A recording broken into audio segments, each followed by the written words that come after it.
just when you thought it was safe to go onto iTunes. This is Next Level Guy, the only website that makes self-development as fun as going to the movies. It's time to take the red pill and escape the Matrix.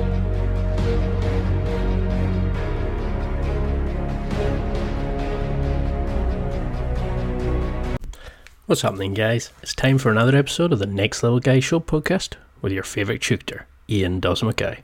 Next Level Guy is the go-to's men's interview, interest and improvement website where I quiz the experts to find out the hacks, tips, methods and protocols that you can implement in your own life today to take it to the next level and live happier, healthier, wealthier, sexier and so much more. Today's guest is Andrew Sillitoe.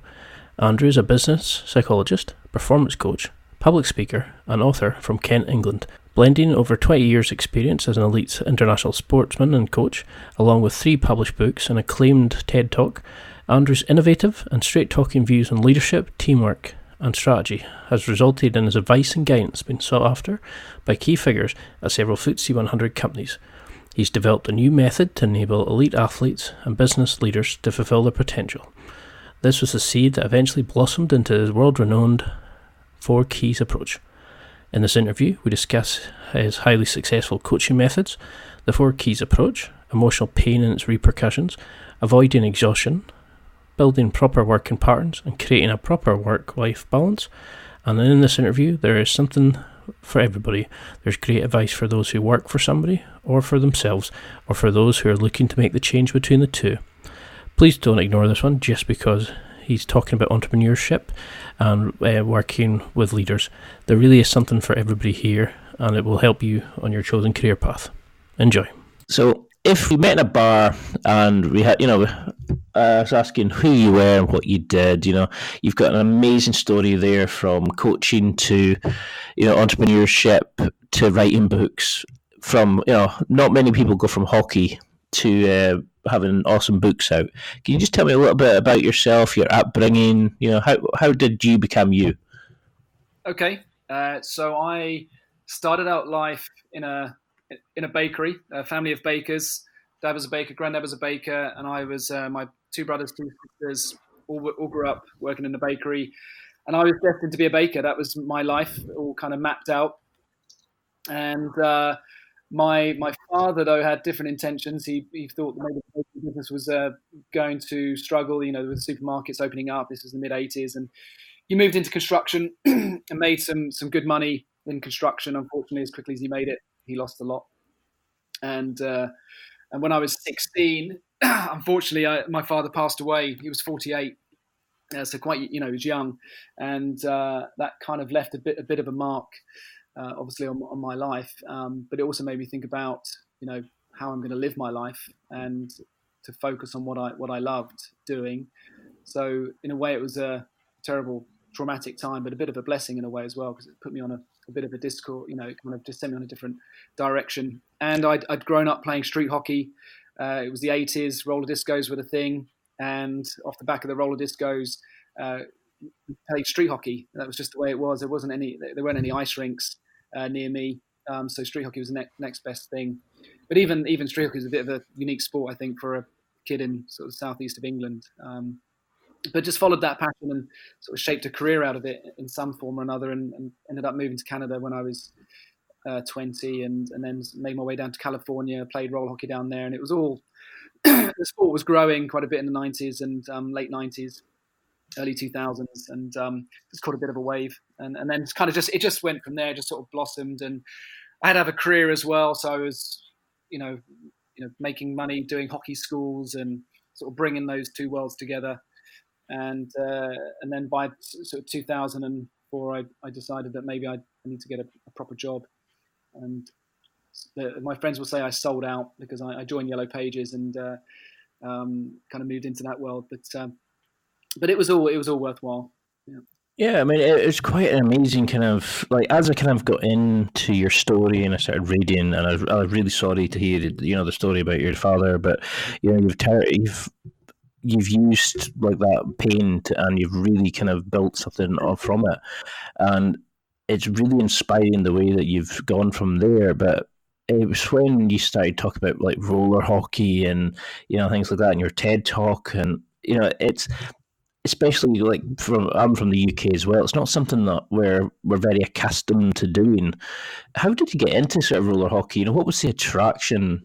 Was it something you enjoyed as a kid always, or? Yeah, well, I mean, hockey was in the family because my sister played field hockey. So I spent most of my childhood following her around and watching her as a kid. She played county level. So hockey was kind of, so there were sticks around the house. But I remember very clearly the day that I had a hockey stick in my hand and was on at skates at the same time. And at that point, I just believed I'd invented the sport. I didn't know. And I remember saying to my neighbour, we should play this more often. He just didn't seem to get it. I mean, we were 8, 9 at this point. But it felt like the most natural thing in my life. I remember it very clearly, where I was, even the time of day. It was sort of late evening. It was dusk was coming in, and I just remember having a stick in my hand and being on a pair of roller skates, thinking, "This is it." And it just like the lightning went through my body. And then it just turned out that a form of the sport existed. There was street hockey existed. There were teams in my town. There were, I turned up to the roller disco, and there were the marshals were wearing their hockey jerseys, and it just caught me. I mean, I played other sports, rugby, football, but the moment I started the hockey, it was, and it went from being a craze and a trend where the local, kids just played, to me just really pursuing. And I was very lucky that there was a group of us that played. I'm from Tunbridge Wells. We had a team called the Tunbridge Wells Cruisers, and we ended up traveling all over Europe playing. So Switzerland, Denmark, Germany, Holland, and we just had an incredible time, as teenagers and early 20s, just sort of traveling around in the back of a transit van. You're just making a bit of money, spending it on a weekend away, and that was our life. But interestingly, what happened was that we were just a group of local lads, but two of us, my friend Stefan, we got asked to play for a team called the London All Stars. We got this all expenses paid trip to Florida, and this was about 93, 94. And, it's just like a dream come true. I mean, everything was paid for. I mean, not just the hockey and the travel, but I mean, nice. I can't complain on that. It was just amazing. I mean, it was a different time. The coach was, from North London. He was he was making his money through raves and I don't know what else. I mean, it was just a different time, right? And he just took us away. He played hockey back in the day, and just wanted to coach us and take us away. Anyway, so when we got there. We realised that, in those days we were still wearing the quad skates, 2 wheels at the front, 2 wheels at the back. And when we got to Florida, all the players were on inline skates, rollerblades.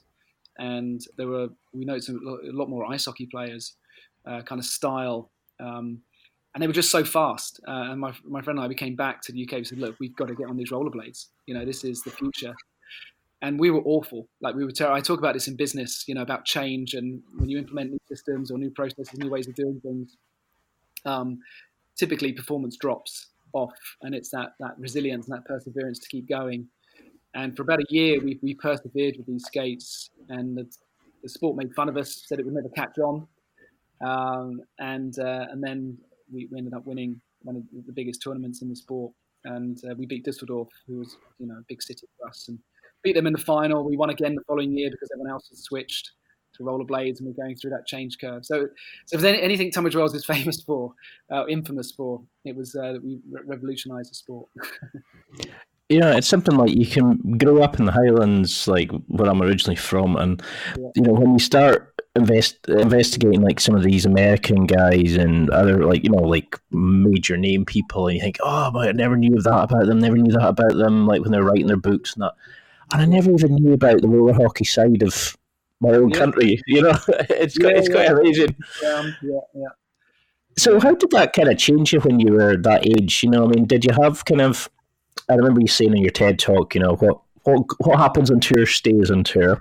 So I'll avoid certain questions about ladies and things like that. But how did that kind of experience of seeing new cultures, travel, building a bond with teammates, and competing against people in different countries, do you think it kind of changed your outlook and things at all? Did it help you shape the man that you became and the kind of teachings that you give to people now? Oh, I think massively. I mean, I'm incredibly grateful for that experience. I started traveling to Europe when I was probably about, I think my first trip I was about 14, 15, and I was the youngest player. So most of the players were about six years older than me. So I was kind of caught up in that. And I'm hugely grateful for that. I mean, we all are. We still meet once a year. The team, we get together and we talk. The same stories come out. But it's those trips, the driving up the wrong way on the freeway in Germany, and and all those kind of things that happen.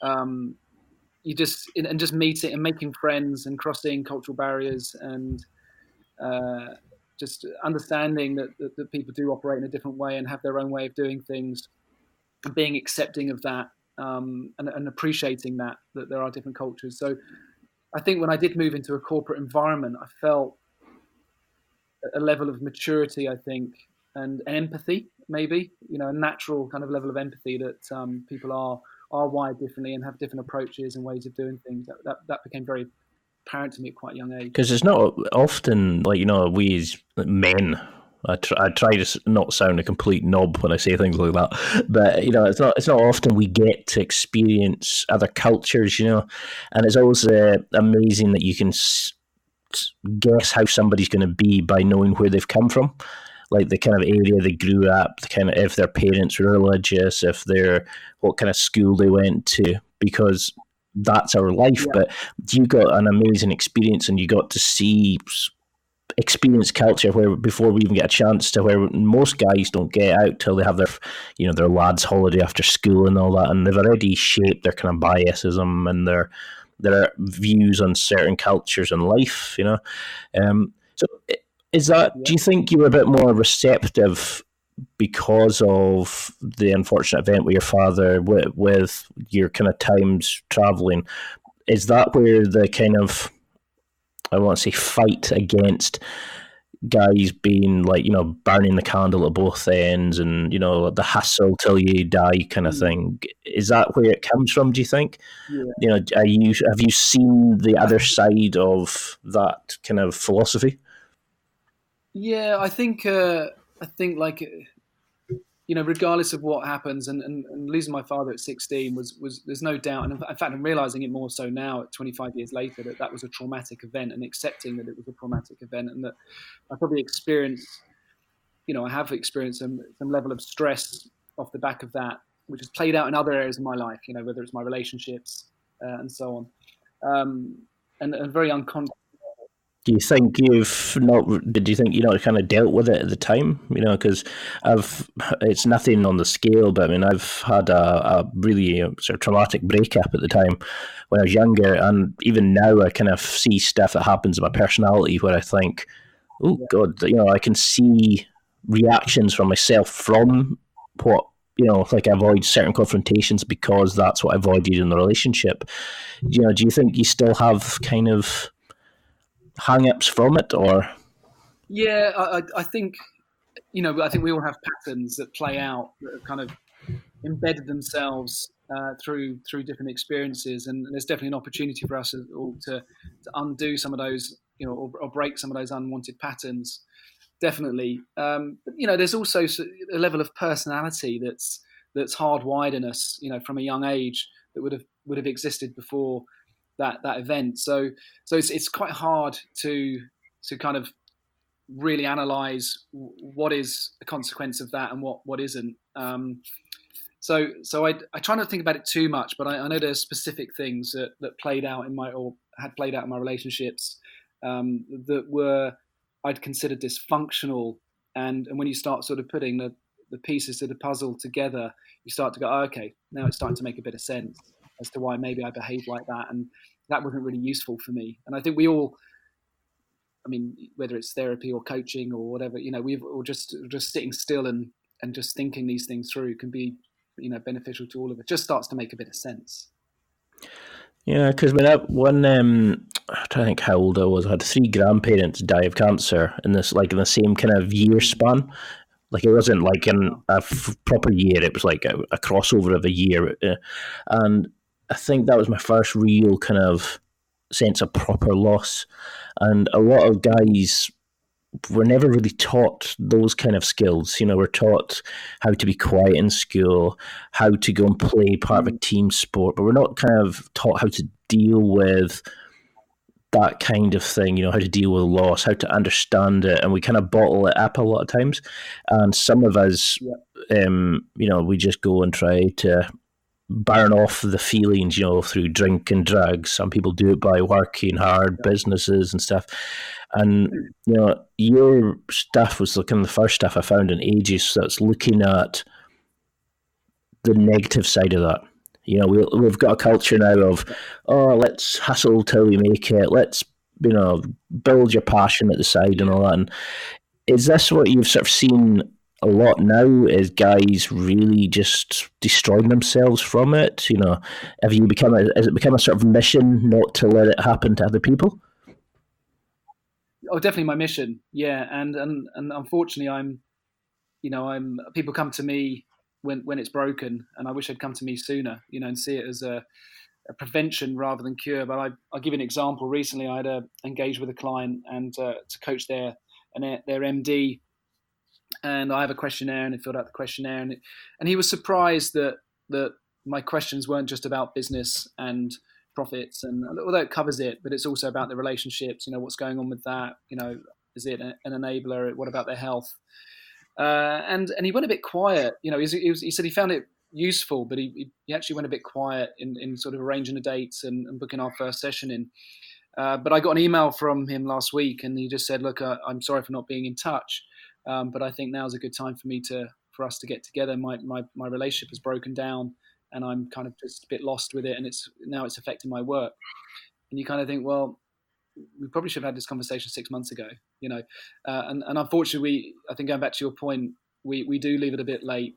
I'd like to think that we get an accountant on board because we don't want to get into debt and have problems. Although I still speak to business owners who still ask me what a VAT return is, and you think, well, probably left that a bit late. Yikes. Yeah. So that still happens, but if we look at it in a proactive way, you've got your financial advisor, you've got maybe a business coach there as well, and helping you just kind of plan ahead and avoid and navigate some of these things, because being an entrepreneur, being a business owner, leading an organization is incredibly hard. There's a lot of pressure, but I do believe there is a way to let go of some of these things, and people I find that they take it on a lot, and probably take on more than than necessary actually, and they lose that balance, and then they go all in on the business, and they let their health and their relationships and their mindset suffer. And my clients that I work with, where they're finding the most benefit is by going all in on their health, their relationships, and their mindset, and then the business just takes care of itself. Is there like a kind of when you're sort of the people that you're dealing with on a regular basis, do you see the kind of common problems that comes from that kind of lifestyle? Do they realize it themselves and they come to you, or is it that they know something's wrong and you can sort of pinpoint the red flags that are causing these kind of things?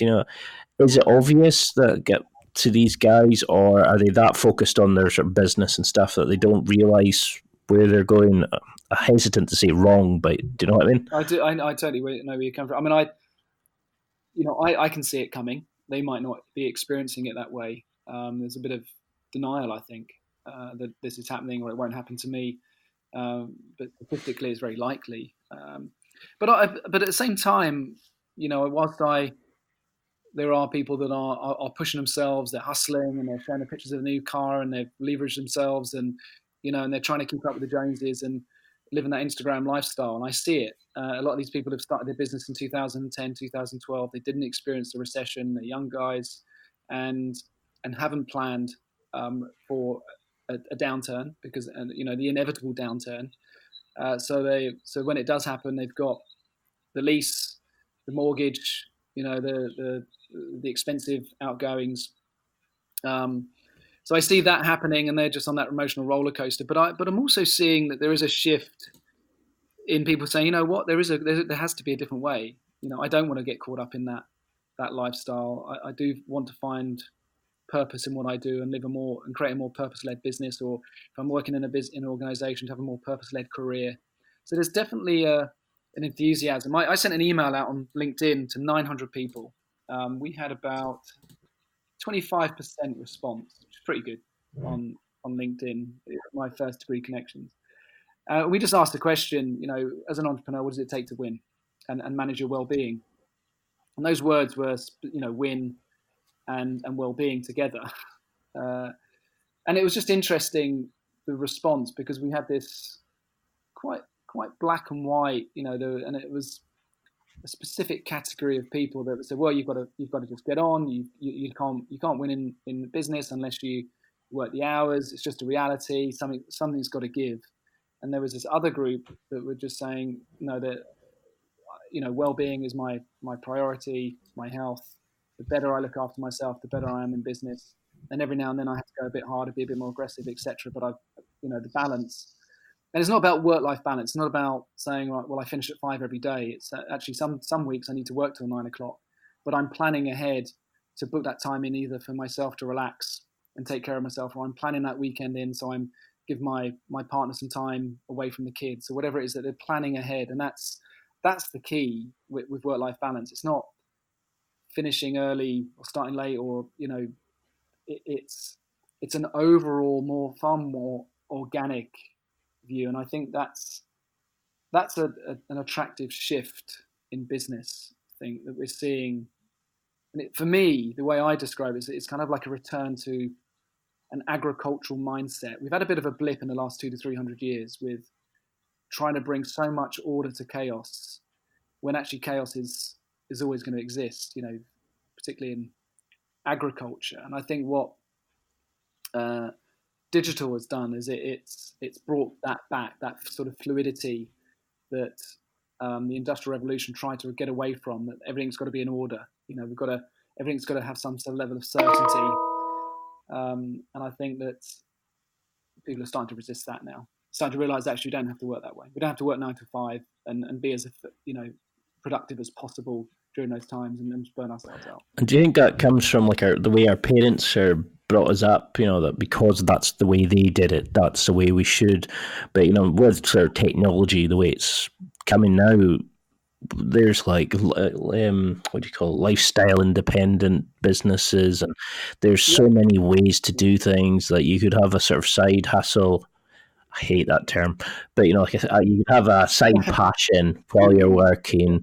There's so many different ways of doing things, but we have got one of these kind of competitive cultures where it's like you should be spending all your time, you should be getting more money. Oh, they've got a new car, you need to get a new car. Oh, you need to showcase your life more on Instagram compared to the next one. And even though you're comparing your entire life to their well-chosen highlights on Instagram, and it's all fake, but we push each other and compare against each other. How do you find to stop that?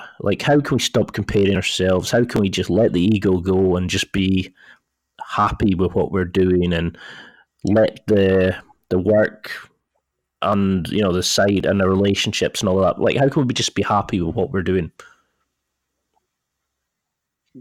Yeah, I mean, I think you answered it. But it's not as easy as it sounds, which is letting go and recognizing that I don't have to have a big house to have status. I don't have to be seen driving a certain car or wearing a certain watch to have status in society. I can have status in a much more positive way through influencing others, through creating an environment for other people to thrive, through serving your community, whether that's your customers locally, globally, but and just literally just letting go, and that's very hard in a society where we are marketed at, and we also have that sort of Darwinian nature of trying to get above, and grow and develop and get ahead. So there's an element of that in our DNA, how we show up in the tribe. So there's always going to be a group of people that want to get status, but I honestly think there are better ways to to get status than just putting your elbows up and sort of wrestling your way to the top. I just prefer just to do the work, and if it gets you there, it gets you there. If it doesn't, it doesn't. Because that's when you start hearing the find your passion and just go for it. Don't just find your passion. Like, and you'll say like, but how do I find it? How do I know it's the right passion? How do I know it's not what society's tell me to do? And people will say, find your passion, because that's the generic advice that goes around, and we're not always kind of aware of what we're meant to do with that. Would you say that's bad advice to give somebody, or to use as your kind of base inspiration? I think it's a stepping stone passion. I think it's, I talk about this in my book, Passion versus Purpose, and I use hockey as an example that there were times in my hockey career where, I certainly followed my passion, but that passion made me a little bit selfish as well. So I was kind of on a bit of a mission to try and be the best player, for Great Britain to do really well, for the team to win, but it was serving my passion and my own agenda. When really I was a much better player when I played with purpose. And what I mean by that is how do I make the players around me better? How do I give them more time on the puck? How do I move the puck quicker and let go rather than holding on to it so that I look good on the puck? And if you take that analogy and put it into business, how do I serve the people around me so that they can move forward and be brilliant? And whilst the short-term effect of that is that people might even get ahead, and it feels like we're getting left behind, but I truly believe that eventually you have your day. Equally, you have your day if you're selfish. So it's just that long-term picture that I think purpose serves. So I think, yes, if you love playing the guitar and you're passionate about it, then follow that passion. But if you're just playing for yourself, you're probably not going to attract an audience, right? So you play for the audience. You serve the people around you. If you're in a band, you serve the band. You be your best for the band, and help others sound even better. And I think whatever your passion is, it's how do I serve others with that purpose, with my passion. So if you've got a vision, for example, of achieving X, Y, and Z, how does that vision benefit others? And I think when we find that balance, then it becomes bigger than ourselves. And when it becomes bigger than ourselves, we enter that kind of law of attraction, and then things start to come back. So that might sound a bit fluffy, but that's that for me is how it works. Would you say that's the main problem, is that people start a business and they're so focused on this is what it's going to do, this is how it's going to change the world, this is how we're going to, this is how the products we're going to offer, this is our pricing schedule, but they've forgotten to, how's this going to actually improve people's lives? How's it going to, why would somebody buy this? Why should we care about this? Is that the main issues you find with these kind of businesses that you deal with? Yeah, I think it's particularly startups. They have a brilliant idea, a brilliant product. The product's brilliant, but no one wants it because it doesn't serve anybody. And if nobody wants it, no one's going to buy it. And then it doesn't matter how good the product is. And sometimes we get a bit too excited and become emotionally engaged with it and so on. So I think it's always that reverse engineering, looking, that's what entrepreneurs do. Is good entrepreneurs, they see a pain point and they aim to fix it. It's not their own, it might be their own pain point, it might be something they're experiencing themselves, but they recognize that it's not just them, there's lots of people. And once you've recognized that and you can build a product that serves that pain point and that makes other people's lives better, then you're probably going to sell it. And I mean, that's just, there's arguments for and against that. I mean, take Henry Ford making cars when everyone just wanted horses. So there's all different ways of looking at it. But at the end of the day, it served people. It got people from A to B faster. So I think that it's just that reverse engineering, working backwards from what people actually want or need. No, I love that kind of approach, and that's why I think your stuff is so helpful, because you cover stuff that we don't really get told. It's just kind of go get your hustle. Yeah, no, work 24 hours a day on it. When you're not working at your job, you should be doing this. No breaks. You should just get into it. And then you say, well, how do I know it's the right thing for me? No, find your hustle. Well, how do I know I'm doing it right? No, spend all your free time at it. We get the kind of generic terms over and over again, but nobody really gets told how to know it's the right thing for you, how to know, like, how to balance it, how to actually enjoy it and stuff like that. Something that you said, I'm trying to think where I read it, but it really resonated with me was when you mentioned, and I think it was your website actually, that you had like a subconscious value of taking the easy way out. And, you would always go the kind of take the easy side. How can we identify, like values that are holding us back? Because that's something I did all the time. I would always kind of self-sabotage when I got close to being successful, or I would go the easy road if I wasn't being pushed by somebody else. How can we make sure that the values that we are taking on when we find our passion and purpose are actually beneficial and going to be the best for us rather than destroying us in a way? Yeah, it's that sort of self-sabotage, isn't it? But again, it's where's it coming from? And for me, that taking the easy route was because I was given the easy route as a child. And I talk about this, and my mother was great. It allowed me to be a free thinker. Was very supportive of any passion I had, anything I was passionate about. She fully supported it. So I was very lucky in that respect. But equally, if I wasn't passionate about something, she would go, okay, So school was one of those things. So it kind of encouraged one of those easy way outs for me. If I didn't like something, I kind of just went, it's not really for me. And I think there is a time and a place to demonstrate that work ethic, to challenge ourselves, to be uncomfortable, to push ourselves through, to see something through to the end. I don't think that's hustling and just going 23 hours a day. It's just sometimes there is a time and a place to see something through to the end. Mm-hmm. And I think that taught me a bit of a bad habit that if I loved something, I would see it through to the end. If I didn't, then I'd probably just sort of switch off. And I think particularly in our teens, 20s, we have to learn to push ourselves a bit harder. And that was something I had to teach myself, to say, actually, this is out of my comfort zone. I don't really like it, but I'm going to have to see this through. And so I call that value: do the work. No excuses. Get it done. It's aligned to my vision. It's going to help me achieve what I want for me and my family. So I'm going to have to dig a bit deeper here.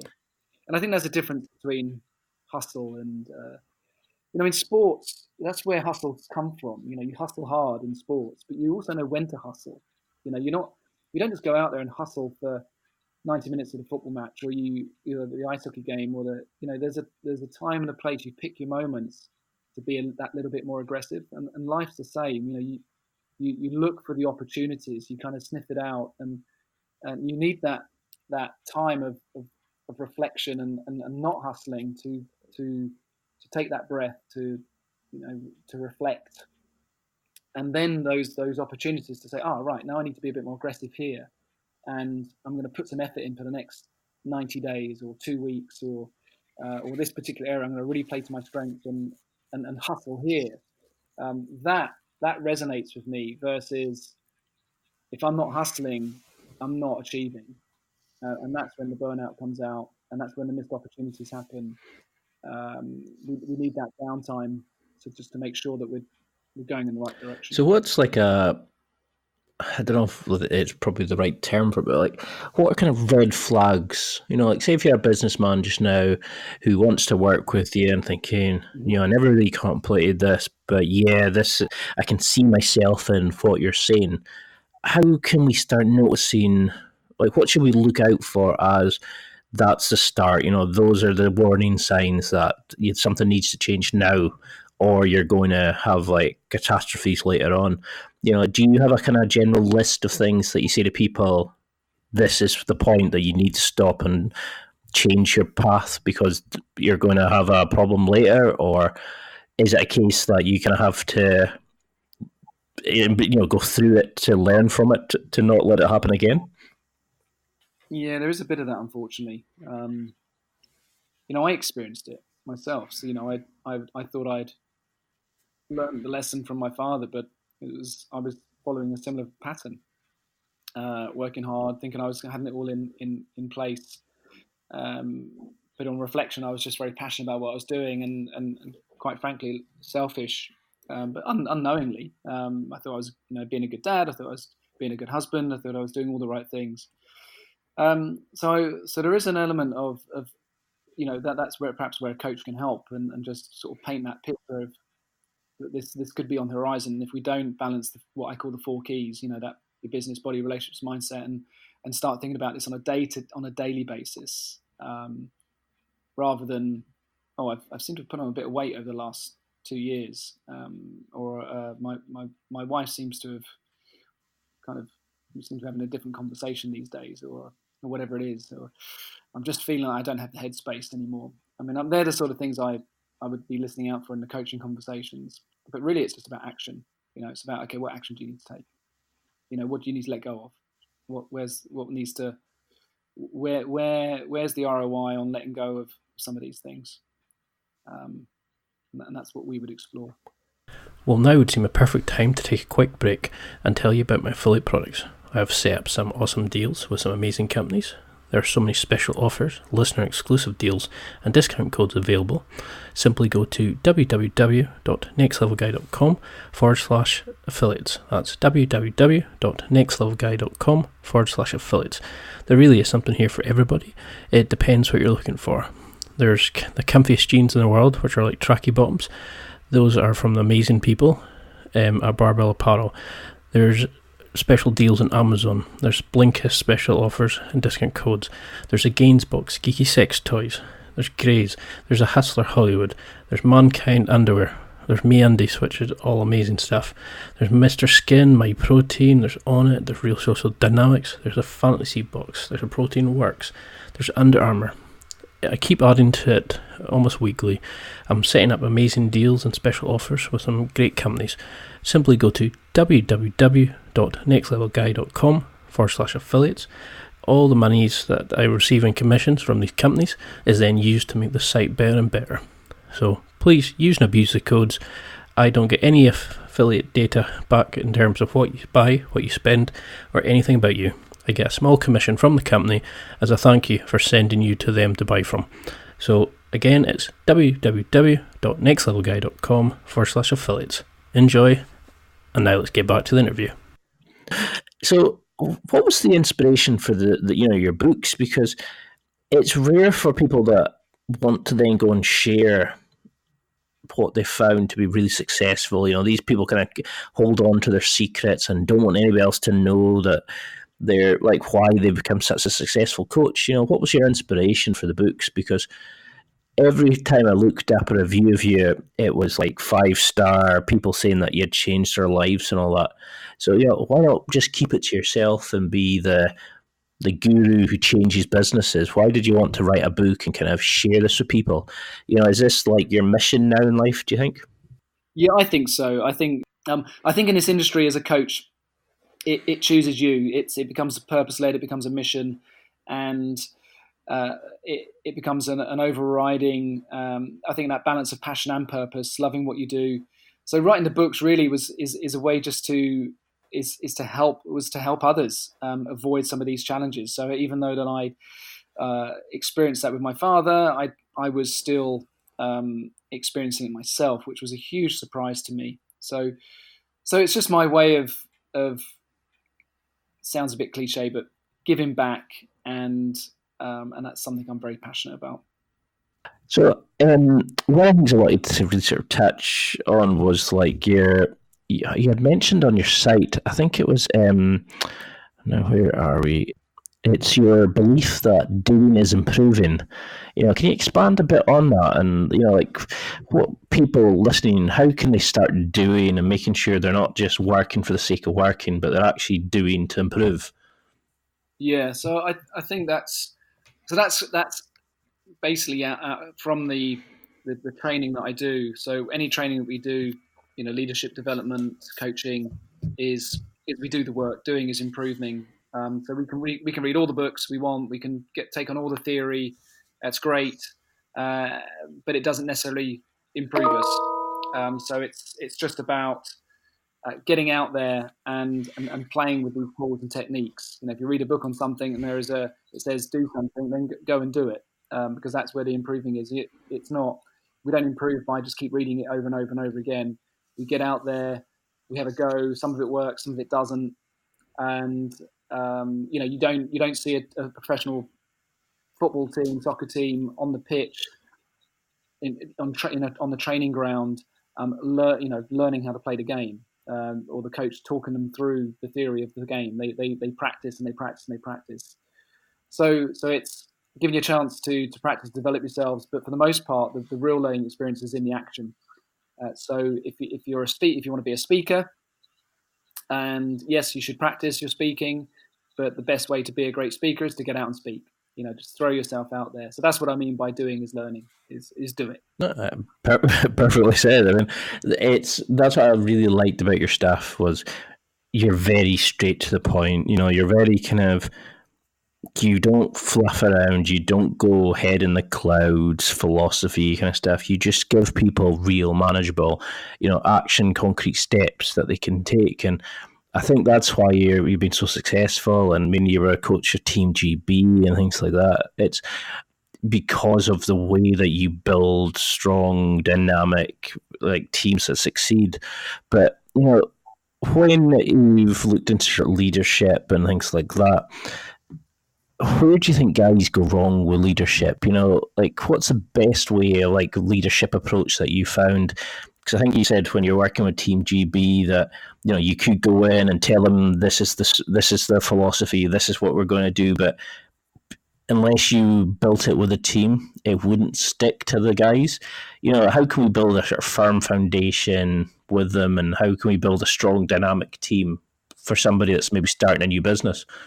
Yeah, so I think there are five essential components, principles, rules. We call them locker room rules. To win the locker room, to get your team heading in the right direction and aligned.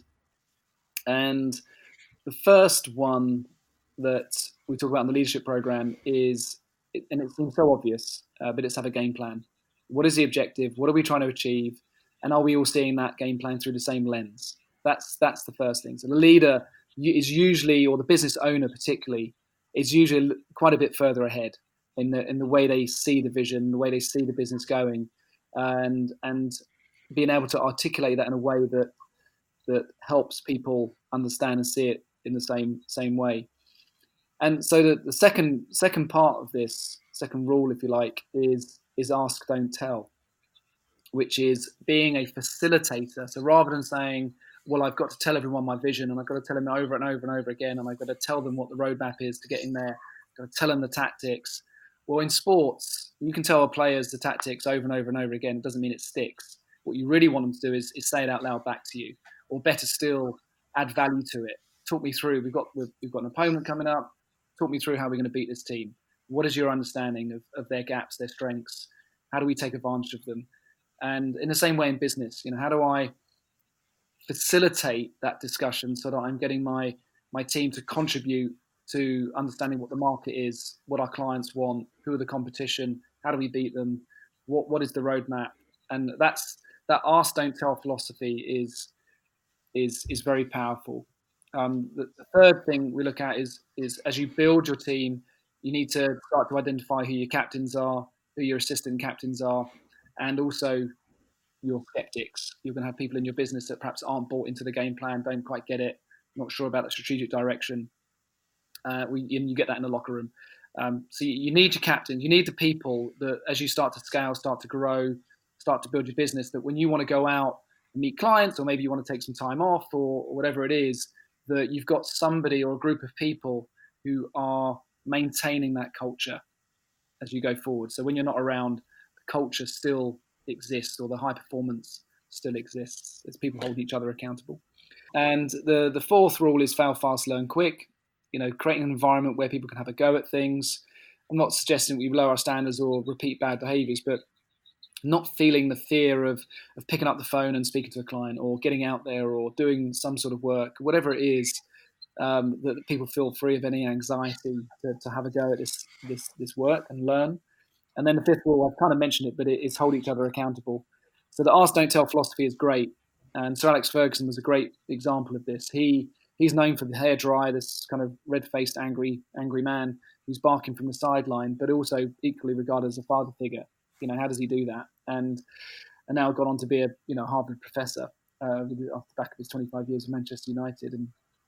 And what people don't realise about Sir Alex Ferguson is that he was holding people accountable against what they said they would do.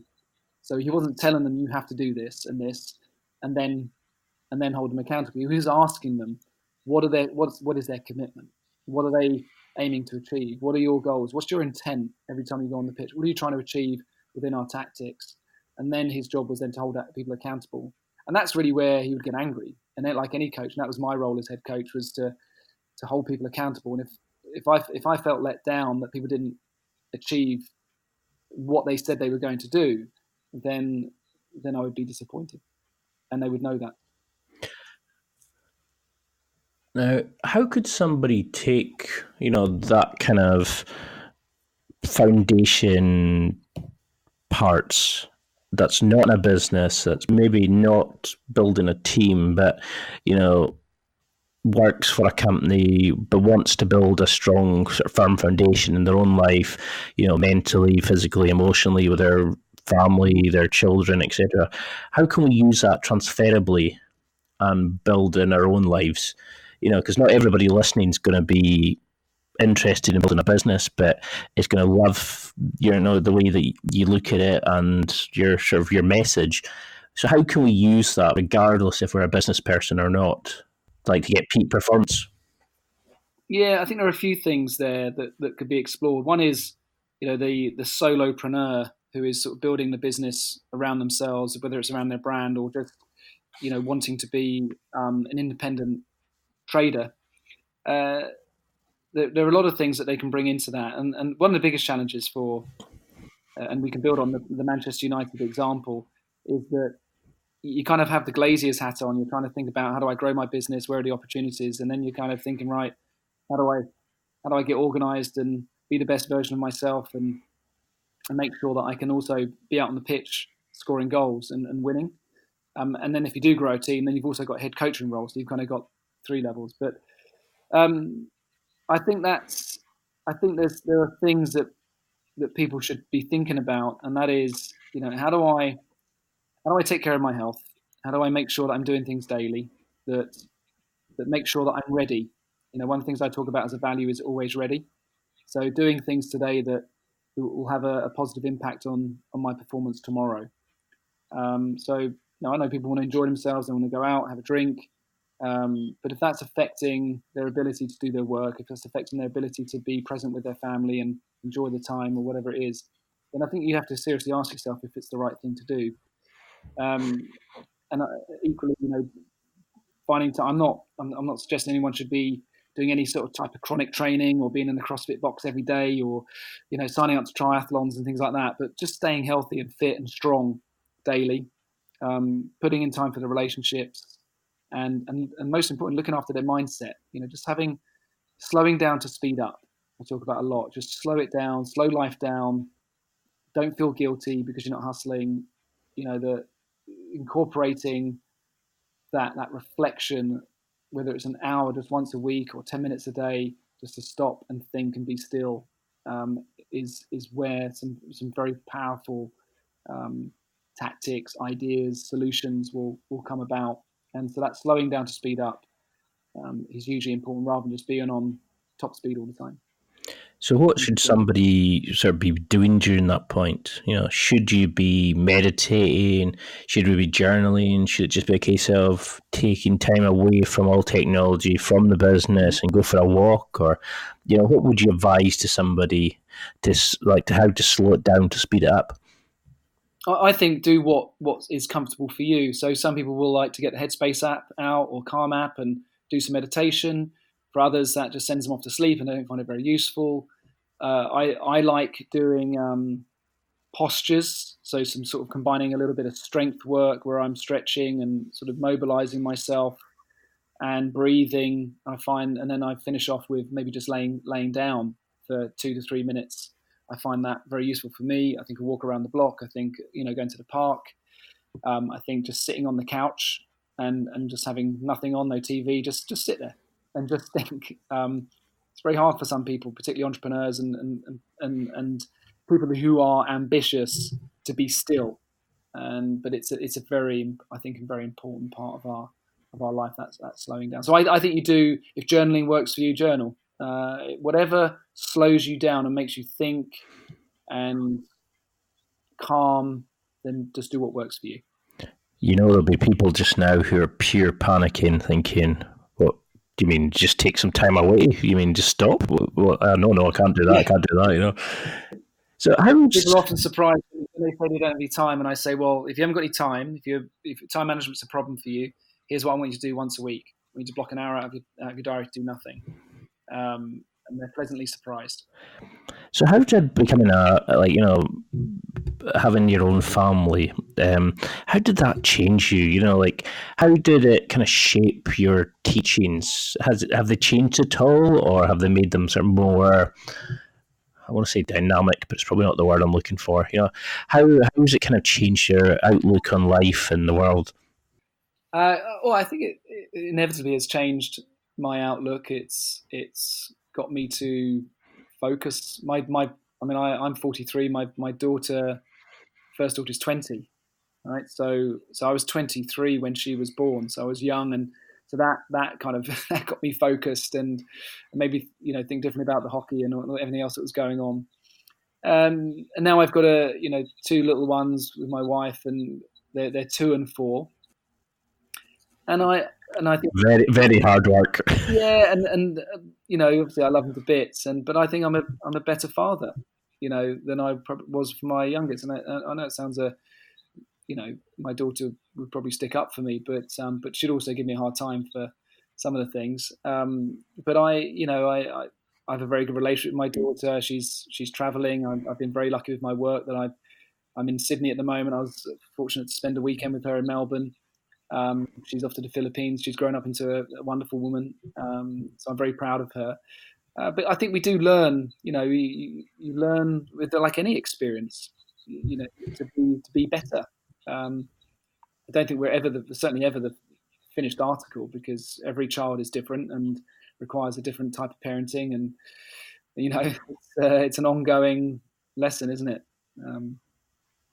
Well, I'm an uncle just now, and I love being able to hand them back. But after this, going to be like crazy. Yeah. But it's the wonder in a child. It's the way that they look to you for how are they to sort of navigate through life, and they want to see from you things. And I think that's the best kind of coach. It's somebody that they want to be around because of how they make them feel, and how you kind of build on their wonder and inspiration.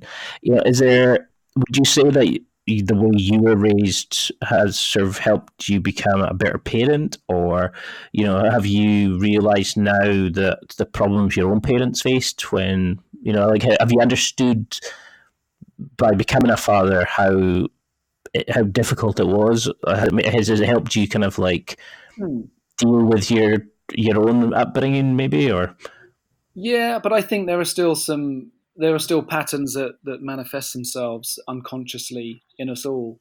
So whilst we might look back and say, well, I didn't really like that about my parenting, I'd like to have been different. And then when we take another step back, we go, actually, I'm playing this out in exactly the same way. And that's surprising to me, So I think it's very hard to shake off some of these things, the way we interact and so on. So, but I think for the most part, we learn from our parents, and we try and put things right, or at least in kind of emulate the good stuff and try and not do the stuff that perhaps we didn't like.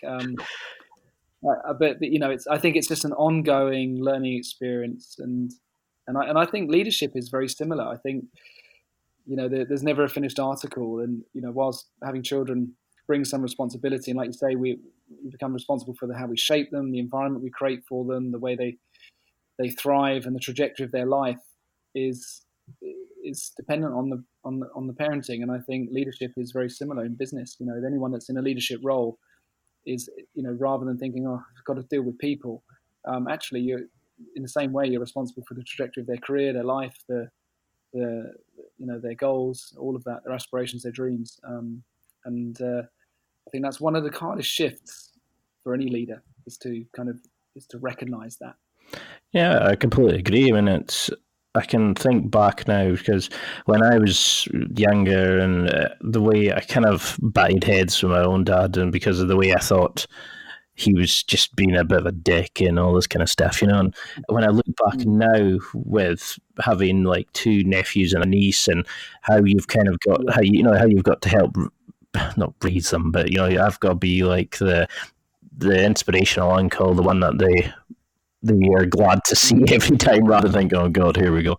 But it kind of helps me realize now and put a piece how I dealt with my own dad and how he did things the way he did it and stuff like that, because of he couldn't be your friend. He couldn't be like, he couldn't just let you do stuff. Why he did things, and I think that kind of helps me in my own like kind of professional life as well, with the podcasting and being able to build connections, because you start to understand it now. But it's just annoying that you can't do it when you're younger. You can't understand that. It's no, we just don't have that same that level of empathy as youngsters. It's hard to see it from their perspective. I think they're inherently selfish as teenagers, and that takes some growing out of. It serves us. I mean, do you see like you back then and your children now? Is there any kind of like warning signs that you noticed that you quickly think, oh no, we got to change that now? Or is it just a case of letting them develop and seeing where they're going and just trying to just be the best parent you can be? What advice would you give to somebody who's a new dad or expecting their first kid or becoming a stepdad for the first time? Yeah, I would just do the best, create an environment, a positive environment, so that they can thrive. Don't try and fix them. There's no fixing. So if you notice something that you don't like, yes, they need support. They need sometimes some tough love, all of that good stuff. But they're on their journey, and it's a wonderful journey. And it's in some cases it's not always that positive, but it's their journey.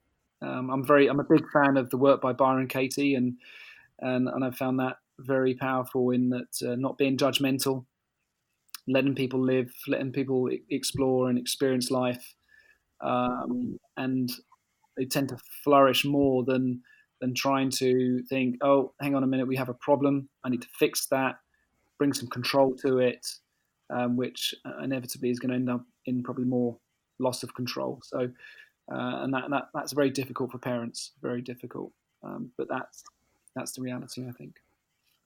So for people listening, I mean, what advice would you give them? What if somebody was listening to this today and they came back to you in, say, 3 months, 6 months, whatever? What would you want them to do? Like, what would you want somebody to take from this as a kind of challenge to implement into their own life, and then come back to you in whatever set of time and just give you feedback? What would you want people listening to go and do now that would have the biggest impact in their life? Is it a habit that they could develop? Would it be just creating that hour a day just to kind of go away from everything and reflect? Or do you have challenges that you do with your clients?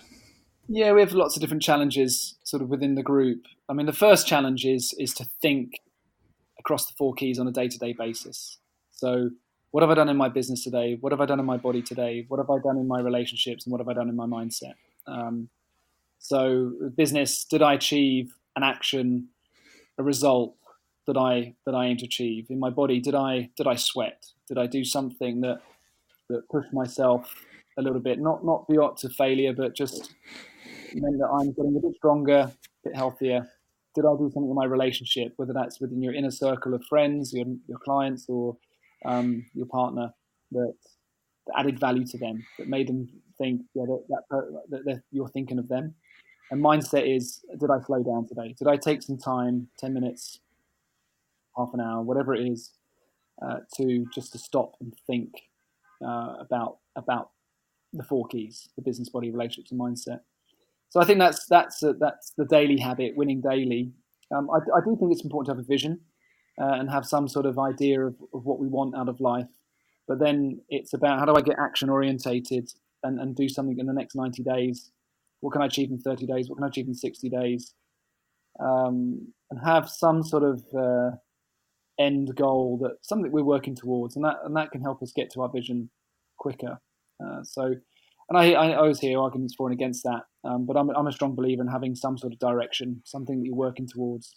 Because when we're working towards something, we're growing, and we're testing stuff, we're failing at stuff, we're learning from stuff. But we only learn if we can build that time in to stop and reflect. And I think maybe that's why people don't want to reflect, because they don't want to reflect on what's working well for them and what's working against them. They'd rather just keep doing the same thing over and over again, expecting that different result, which we all know Einstein said is insanity. So is that moment into it? It's like, nope, that's my comfort zone. So what's safer here? Yeah. If I just bury my head under the sand, hopefully it will come good. Well, it doesn't always. Just lift it up, have a look around. What's going on? Okay, I need to make some tweaks here. I need to change. I need to improve something. Because it's kind of strange to think like that. All the bad stuff that's happened in our lives has brought us to this point. It's also brought all the good stuff. It's people struggle with kind of accepting that sometimes, is that we do sometimes have to go through the negative. We do sometimes have to graft, but there is a lot more to life than just burning ourselves out at both ends, hoping, try to just keep the head in the sand. And I think that's really sad, is that some people can get to like 70, 80 years old and then realize that they've alienated their children because of they didn't know how to communicate with them, so they kind of just buried themselves in their work. And that's why I think your stuff is so vital, because you're not counteracting, but you're actually giving that message that a lot of people need. Is yes, it's great to work, and yes, it's great to produce and make awesome content like you're doing, but not in the detriment of your family, of your relationships, of yourself, your foundation, And I think we really need that message. And you're such a kind of nice guy to speak to. It's easy to connect with you, and I really think you're helping people. And I can see you're going to go massive places. I mean, you're coaching Team GB. You're transforming businesses. You've got an awesome books out there. But if you could have your time again, would you change anything, or do you think this is what you needed to go through to become yourself? Yeah. Well, firstly, thank you, Ian. I appreciate that. I often think about that. What would I have done differently? Would I have moved into entrepreneurialism earlier? Did hockey get in the way? I always think of these different things, but I have to accept that everything that's happened in my life has shaped me into what I am, and even those around me to a certain extent. So we have to be grateful for what we have. I'm grateful. I'm sat in here in a hotel in Sydney, and I'm going to go and check out the harbour and do those sort of things. So I feel very blessed and grateful for that. So would I change anything? I'm sure there are a few things I would change, but at the end of the day, it is what it is. Love what is, and I appreciate what is, and make the most of what I have. Well, I know we're very close to our time, and I really cannot thank you enough. I'm so glad we got that connection, and I can see why your stuff is so vital and it's changing people's lives. And I really cannot wish you anything but success for the future. But for people who are listening, thinking, obviously I want to get you back on at some point soon, but how can we keep in touch? What do you want people to have as their go away message? What do you want people to take from this interview if they could only remember one thing from it? I think that the one thing is identify that group of people that you can serve, and if your passion serves that group of people, you're off to the races. And maybe you've got a passion, but you don't realize that it can serve your community or whoever it is. So how do you take that passion and shape it into something that improves other people's lives? So I think that's once you tap into that, that's the game changer. So yeah, that would be the one thing, I think. I love it. I mean, it's everything that you do makes perfect sense, and you're giving the world the correct message, and I think that's awesome. And I think you're going to be fantastic. You're going to keep going places. That you're obviously turned into an amazing guy, and that's why I'm so glad when I got that connection and wanted to have you on the show. But for those who are listening and they want to find out more about you, keep in touch, get the books, work with you. Yep. Where can they go? How can they find out more about you? Connect on social media? Any projects you've got coming up that they can take part in? Yeah, so Instagram, Andrew Sillitoe, Andrew Sillitoe, Sillitoe. I'm LinkedIn is a big playing ground for me, so I'm on LinkedIn and I post a lot of content on LinkedIn.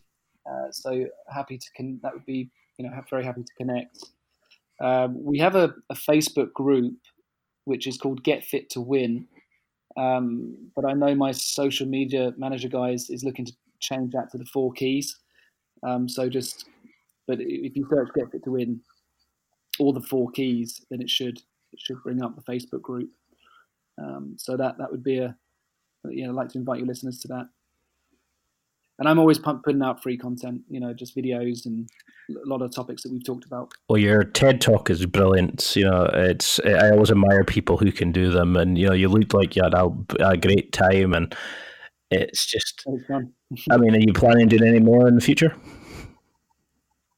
I think I'd like to, and maybe think of just a slightly different topic, or a kind of 2.0 version of that talk that I gave. I think there's a follow-on from that, which would be an interesting insight, I think. So maybe watch this space.